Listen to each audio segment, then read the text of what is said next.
Welcome back to AFL Supercoach. Another big day today, but the streak does continue. I'm kind of amazed that I'm still here and not running out of things to talk about.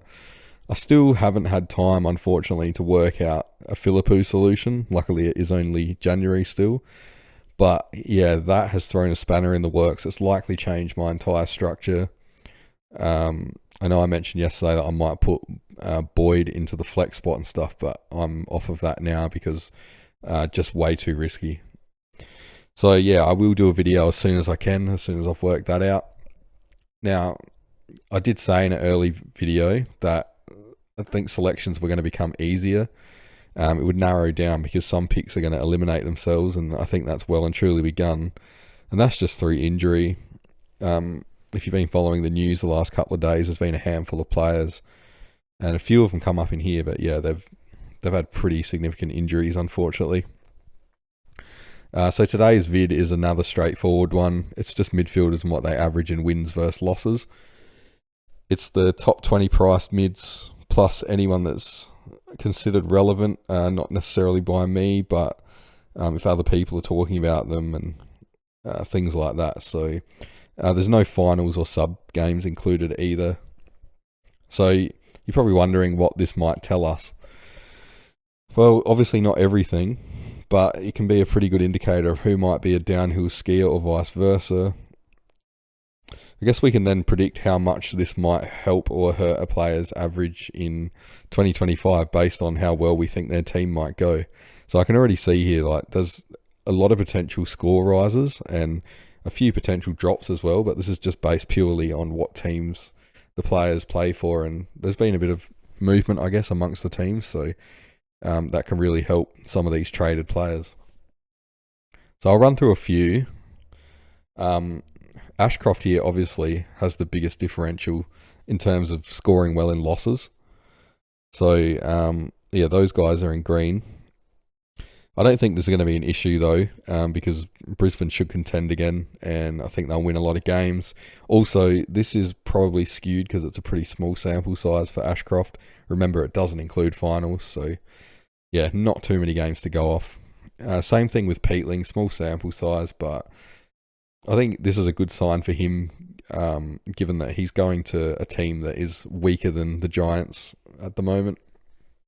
I think Brayshaw and Young, I mean, I'll skip these guys here because they're not incredibly relevant, I would say, but Brayshaw and Young, most people expect Freo to be stronger and contending, so this looks pretty good. There could be a small bump in average just from that alone, so that's good if you're looking at picking them.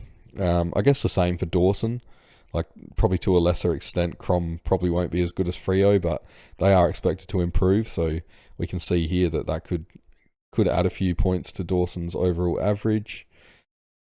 If we go down, another one that stands out is Petrarca, so he's putting nearly 11 points extra on in the wins. Quite a few people believe in the Melbourne bounce back this year. I'm not sold myself, but if you do believe in it, then Petrarca is probably a pretty good pick, I would say. Hunter Clark, so Philippou going down, well, that can only be good for him, I guess, because he's kind of struggled for midfield time and stuff, and we've seen that when he is in there, he can score fairly well. He's one of those breakout contenders, but yeah, now that Philippou's gone down, I expect that maybe he could take the CBAs in his place. I don't know. Who knows what Ross Lyon's ever going to do, but there's a few different players that it could be, but yeah, hopefully it is Hunter Clark. And there's also the added element of, St Kilda are another one that I've seen people expect to improve this year and win more games, so that it looks like that could only help him as well. So next one's Sarong. Now, he obviously had a huge season this year. I think he could go to another level if Freo do get that jump in wins, like I've just discussed with the other two. I think Tigers are going to try and make this as hard as they can for him, though. He's going to be the one to attract the Tigers, but it's definitely a good sign. Yeah, and I mean, even if they don't go as well as people think, like this 108 average here, in the losses, that's still okay, because he's still going to have those spike games. He's got a really good floor too.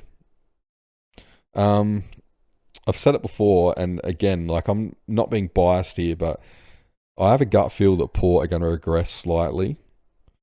So this could hurt Butters, and it's pretty hard as well to back up a 120 average. Like, it's quite rare that a player goes 120 plus 2 years in a row. I know Bont's done it. I think McRae did it as well, but there's not many in the last few years that have done it. So yeah, I think the odds are stacked against him there a little bit. And if they do regress, that's not going to help. But on the flip side, LDU here. So North should improve. That's clearly going to help him if they do. Just a bit of an out there scenario though. Imagine if North improved like the Hawks did in 2024. So imagine what that would do for LDU. He'd probably average like up around the 120 mark, judging just by this. And as usual, like, you can't take this in isolation, but you know, for the sake of the conversation, I am. But yeah, before you laugh at North having a year like that, as unlikely as it obviously is, nobody can honestly say that they had Hawthorn making the finals last year, and particularly not at the halfway point of the season when they just looked absolutely shot. So yeah, just a hypothetical. Bont is Bont, no need to talk about him. Yo, unfortunately, if you haven't heard the news, he's got that syndesmosis injury and he's hurt his MCL. He twisted awkwardly in a tackle. So he's another one that's eliminated from starting, you would think. Not that many would have had him, but it's worth a mention. I think Rosie is an appealing pick, just based on, you know, he had the injury affected middle of the season last year, and it really pulled his average down. Port, even though he was still playing games, Port chose to play him injured, which was absolutely ridiculous. And yeah, the good thing for us though is, I guess, it's made him cheaper. Like, I can see value in him, but again, with Butters, like, it's a pretty big differential right here. So if Port do regress, as I predict, then yeah, it's a bit of a worry there for Rosie. I mean, good players are still going to score well, but you know, it's hard to ignore numbers like this. I think the lower we go here, the more worrying it gets for these players. Like, they become riskier. More so because some of these averages are starting to become like low floor kinds of scores, like these low 80s and stuff like that. Dacos though, I think Collingwood will be up there. I think they'll contend. Will he get a spike?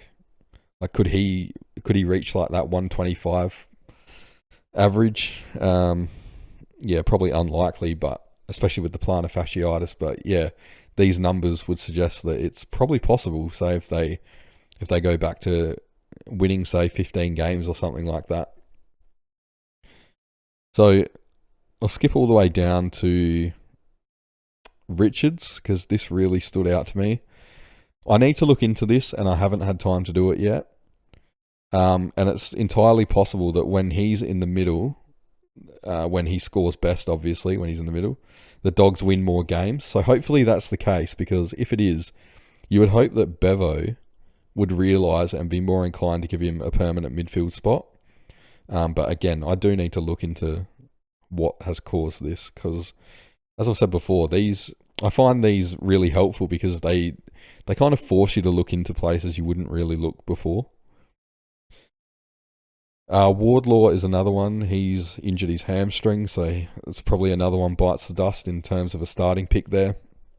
And then last one I want to say is Newcomb. So like most Hawks players, his scores are tethered to their wins and losses. We can just see that from like their pre and post bye averages. Like for the Hawks players, you know, they won a heap of games in the second half of the year and they were pretty shit in the first half. So, you know, speaks for itself really. But do they improve again? I'm not sure. But if they do, it looks good for Newcomb. Like there might be some value there. So yeah, shorter video, but as usual, have a look and hopefully you can take your own conclusions out of this and make your own predictions and stuff. I'd love to hear them in the comments. if you disagree with anything I've said, I'd also love to hear in the comments, because yeah, I think it's healthy. It gets me thinking, and yeah, I want to win this year, so I'm happy to hear whatever. I don't care how out there a suggestion is or an idea. I want to hear it all. So yeah, thanks again for watching. I aim to do another video tomorrow, as always, and yeah, I'll see you in that one. Cheers.